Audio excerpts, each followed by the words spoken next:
Agenda Éxitos. El tiempo al ras de las experiencias. Con Albany Lozada y Unaya Melao. Bueno, hoy definitivamente le estamos dedicando al continente africano y por eso a esta hora, 3:47 de la tarde, vamos a conversar con Sergio Monsalve, documentalista, crítico de cine, comunicador social, docente, director de la editorial de Observador Latino y además columnista del Nacional, acerca de la producción cinematográfica en Nigeria.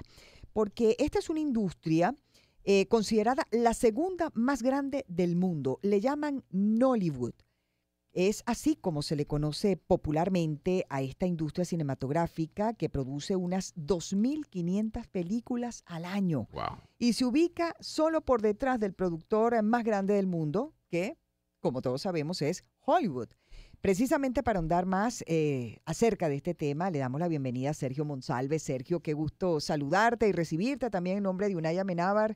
Te saluda Albany Lozada, ¿cómo estás? Hola Sergio, ¿cómo No, estás? un gustazo, como siempre, conversar con ustedes. Espero que se Igual. encuentren muy bien y a toda su audiencia tan querida, sus productores.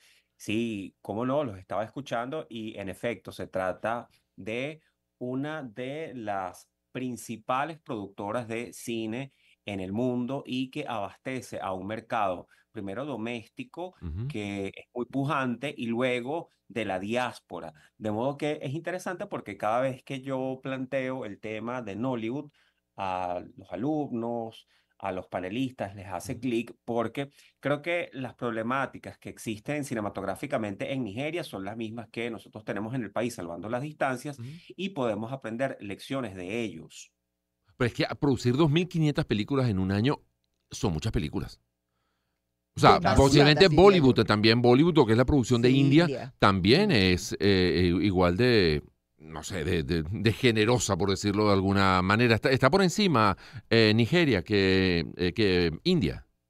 Sí, sí, compiten siempre, ¿no? Pero Ok. los números, mm, por lo general, favorecen a la industria de la India, que es la puntera en el mundo. Las tres grandes son, como ustedes mencionaron, la India, Nigeria y Estados Unidos. Ya sabemos que Estados Unidos tiene mayor facilidad para mercadear sus productos allende sus fronteras, lo cual sigue siendo un hándicap para las películas tanto de la India como para Nigeria. Sin Ujú. embargo, tienen, como les dije, unos mercados bien robustos Ujú. en el extranjero gracias a lo que ha sido el impacto de su diáspora, de las personas que viven en el extranjero. Sobre todo hay una manera de seguir refrendando tradiciones, costumbres, historias, hasta la manera de hablar a través de las películas que se convierten en éxito. Ujú. De modo que es interesante, si alguna persona que nos escucha está interesada en la materia, yo los invito, por ejemplo, a que hagan una revisión en YouTube por encimita. Ujú. Hay un documental muy bueno de unos 14, 15 minutos que hizo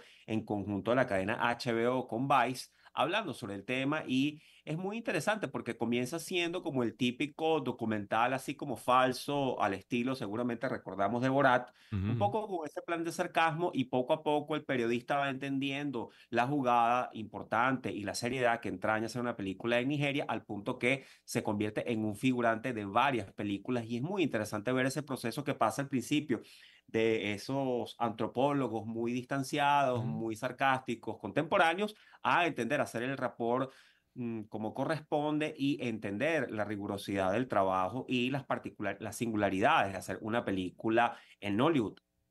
Hay algo que caracteriza a esas películas, no sé, en cuanto a la temática o en Ujú. cuanto a si son musicales, si son dramas, si son de aventuras, si se guían más por temas que destacan sus, no sé, sus costumbres, sus ancestros, etcétera. No sé, hay algo que podría definir lo que es Nollywood. Sí, se habla de algunas características que se pueden resumir en unas cuatro o cinco. Lo primero es tocar historias cercanas a la realidad, Ujú. también que refrenden sus valores culturales, cercanos a sus tradiciones religiosas. Ellos también tienen un código de ética, de censura un tanto estricto que rige el Estado, pero que ha podido trabajar en conjunto con los cineastas y con los emprendedores, potenciando aquel tipo de películas. Pero tenemos ese par de factores, también películas que por lo general tienen un presupuesto de máximo unos 10.000, 12.000 dólares, son películas ni siquiera de serie B, la Ujú. serie B en Norteamérica que conocemos que son presupuestos de hasta el millón de dólares, un poquito más. Ujú. En este caso no, son películas de otra categoría, si ustedes quieren, pero lo interesante es que se han convertido en películas redituables, sobre todo desde los años 90, en que el país abraza esta metodología de producción a un costo muy bajo y con técnicas caseras. Son Ok. películas muy caseras, casi todas ellas, pero que tienen otra particularidad, y con esto puedo cerrar un poco el tema, que es que las pueden hacer tanto actores profesionales como no profesionales, pero captando primero la esencia de ellos, que por cierto, cuando uno empieza a analizar las películas, se da cuenta que la idiosincrasia nigeriana tiene algo que ver con lo extrovertido que somos en Venezuela, de modo que creo que es interesante notar esas actuaciones que uno al principio ve que son muy exageradas, que uno piensa que como dicen los jóvenes hoy, dan cringe, etcétera, pero Ujú. no, refleja muy bien, representa muy bien esa idiosincrasia, y a ellos les gusta que las películas tengan ese tipo de tics, de manierismos a la hora de interpretar, porque si no consideran que son películas que están un poco como quedándose muertas. De Ok. modo que es interesante tener eso allí como referencia a la hora de pensar en un modelo de producción que podamos imitar, y como les dije siempre, de no presupuesto, ni siquiera de Ujú. muy poco presupuesto, Sí. y que ellas tienen impacto en un mercado que es como el mercado que tenemos en Venezuela de los quemaditos, recuerdan, salvando Claro. las Ujú. distancias, es un poco así. Eso te iba a preguntar, ¿dónde son más populares? ¿En su propio país o también en otros? Porque confieso que yo en ningún momento he visto la primera película nigeriana, pero entiendo que a través de Netflix sí se pueden ver distintas películas, muchas son comedias, otros son dramas, romances, hay thrillers, hay de diversos géneros.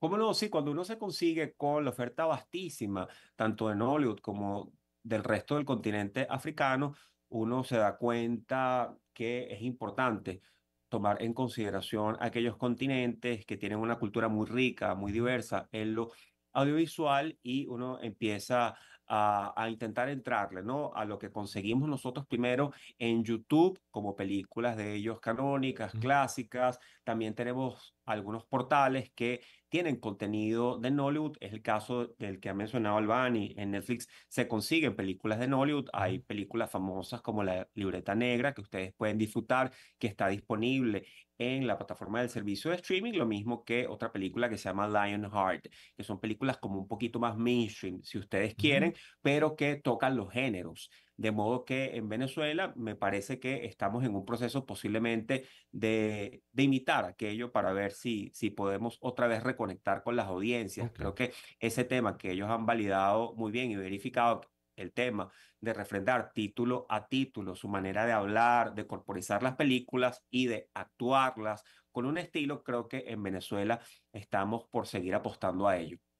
Nos decías que la censura tiene un peso importante por sus condiciones, pues, culturales o políticas posiblemente, pero todas estas producciones de Nollywood son hechas por el Estado o son hechas por particulares, digamos, por empresarios privados que quieran animarse a hacer una película y luego la tienen que someter a algún organismo de censura allí en Nigeria. No sé cómo funciona eso desde el Sí, punto de vista claro, de quién claro. Sí, financia la película. ¿cómo no? ¿Cómo no? Sí, lo que nosotros hemos notado es que existe una corporación de cine nigeriano en donde existe un director general, y las autoridades de Lagos también se hacen muy presentes siempre, porque también sabemos que existen esos vasos comunicantes entre el cine y la política, Ujú. Ujú. que en Nigeria se emplea muchas veces el cine como un instrumento, si quieren, de captación de votos, de publicidad, de promoción, de propaganda de ciertas gestiones, y por ende el Estado está muy abocado a ello.